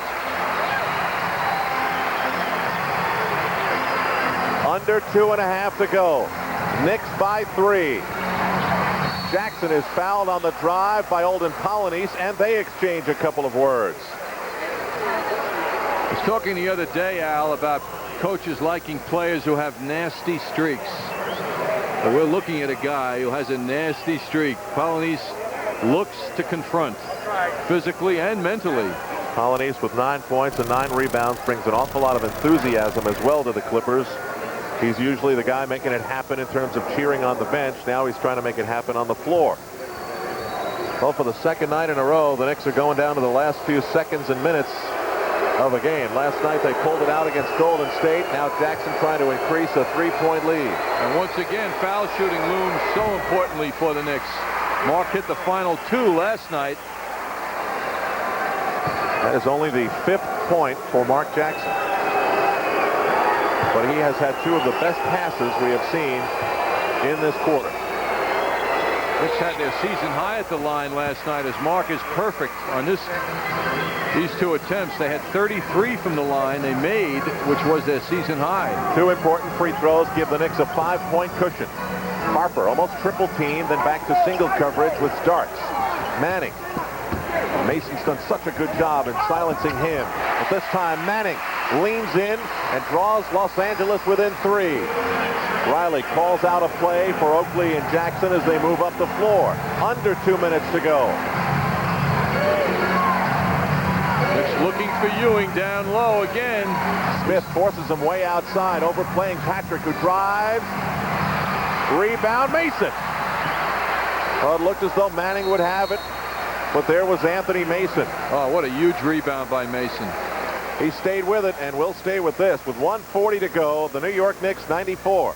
The Los Angeles Clippers 91.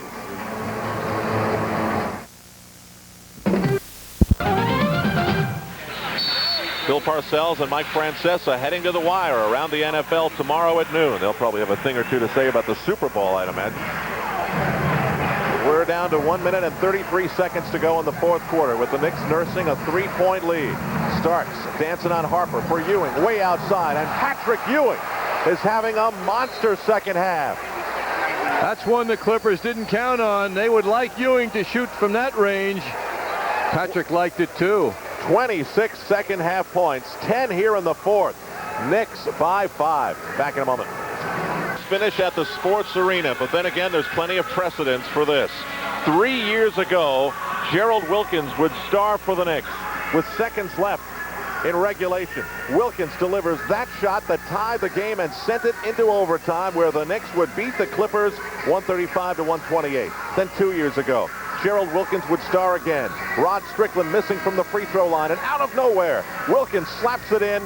The Knicks go on to take the lead, and a last-second desperation shot by the Clippers would miss, and the Knicks would go on to beat the Los Angeles Clippers again. An exuberant Patrick Ewing, joyous at the one-point victory. Then last season, the Knicks ahead by 1. Clippers with the basketball, and with so many chances, the Clippers fail. And the New York Knicks extended their winning streak in Los Angeles, where they haven't lost since 1985, having claimed 10 straight games against the Clippers. A smile, and a rare one for John McLeod with the Knicks. So on we go here, 1:24 to go. Al Troutwig, John Andres, the Knicks taking over. It was a 10-point Clipper lead in the third quarter. Al, when the Clippers had 53 points at the half, the call went out for better defense by the Knicks. And they have allowed but 38 points here in the second half. Harper off target. Mark Jackson the rebound. 60 seconds to go. The Knicks trying to make it 2 straight on this Western trip. Oakley way outside. Riley screaming for the Knicks to swing it. They do almost. 5 on the 24. Ewing. A rare miss in the second half by Patrick Ewing. 40 seconds to go.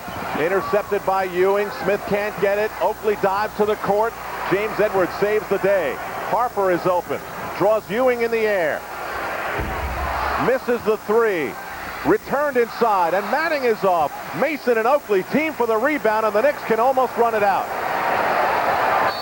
Jackson fouled in the backcourt, and with 21.5 to go, the star-studded crowd at the Sports Arena almost stands in unison to head for the parking lot. I mean, they are racing. I mean, it's like the buzzer went off that we didn't hear. It's a 5-point game with eons of NBA time to go. 21.5. I mean, the Knicks aren't getting free throws. They're going to inbound. Well, we speculated based on a rumor I picked up before the game that this is Mike Schuler's last game as coach of the Clippers. And that speculation, however, has been going on for a long time. Jackson fouled again. This time, the Knicks will travel to the free throw line. 96-91, 19.5 to go. Last night, the Knicks blew an 18-point lead, struggled to hang on, and did. John, to finish your thought, that might be the next man in charge. 4 years with the Milwaukee Bucks, working for Del Harris, and Mac came out here this year. Returned to the city he played college basketball in, and he's certainly a capable guy. The rumor is that he will succeed Mike Schuler tonight. ABA fans remember Matt Calvin as one of the best to ever dribble the red, white, and blue basketball. So it could be a bad night for Mike Schuler. You have to feel bad for a guy who really is in the midst of a situation in which the players have completely rebelled, it seems. And the Knicks are smiling and body bashing as Mark Jackson gives the Knicks a 98-91 lead. Now the Knicks have to enjoy what they were able to pull off in Los Angeles tonight. It was just another Saturday afternoon until those old guys came out of the woods with axes. Just when they thought it couldn't get any weirder, it did.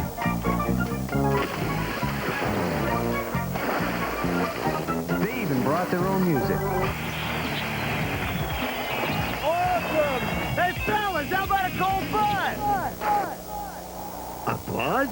Obviously, we thought alike. Oh, let's go. Saturday, February 8th. Tickets are on sale now at the Garden Box Office and all Ticketmaster locations. To charge by phone, 212-307-7171. Cosby at the Paramount. Oh, that'll be fun to watch. Well, the Knicks allowed the Clippers to score only 18 points in the third quarter, and here in the fourth, only 20 thus far. And they went back to basics. And we're looking at a happy Patrick Ewing who loves to win. He is the Evian Natural Springwater player of the game. He saved it all for the second half. He had 8 at the half, has 34 now with 13 rebounds. That after last night's 35-point-21 rebound performance. Patrick Ewing enjoying life in the Pacific time zone. Kenny Norman will inbound. 19.5 to go. Knicks by 7. Once again, the Knicks reinforced to the fact that defense is the foundation to success. Harper follows inside. It's 98-93 with 13 seconds to go. Mason for Starks, who cannot spin away from Ron Harper. And a couple of more free throws for the Knicks. Clippers now banking on the Knicks missing foul shots. And John, again, you know, you look down the bench, you don't want to look at things that didn't happen on a night when so much happened right for the Knicks, but Xavier McDaniel, 17 minutes tonight, 2 of 7, 4 points. Oakley only putting 2 points on the board. But the Knicks getting it from the bench. Xavier only had 21 minutes last night.